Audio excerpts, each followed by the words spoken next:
Arestado ang isang miyembro ng LGBTQ community matapos mahuli sa aktong pagbebenta umano ng iligal na droga sa isang bypass operation na isinagawa ng Iloilo City.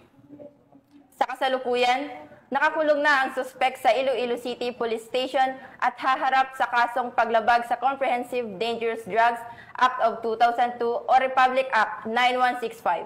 Yan ang tinutukan ni Patrolwoman Justin May Halyores.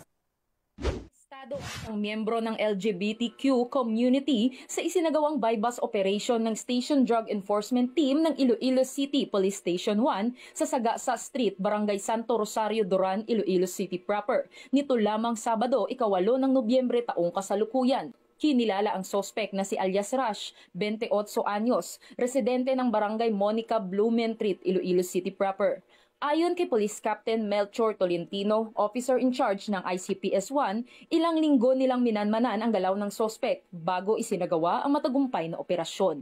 Lumabas sa investigasyon na si alias Rush ay nagbebenta di umano ng iligal na droga sa mga customer sa paligid ng city proper maging sa mga lugar na malapit sa fishing port area.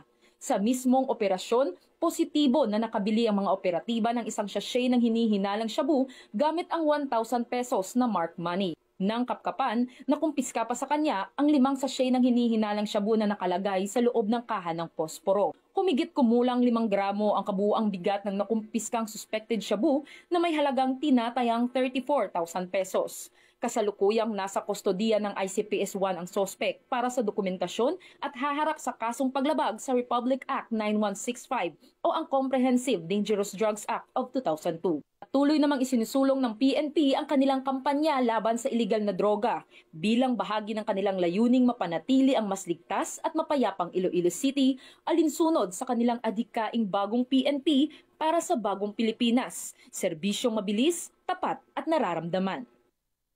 Mula rito sa Western Visayas, ako ang inyong PNN correspondent Patrolwoman Justin May Halyores, alagad ng batas, tagataguyod ng balitang pulis.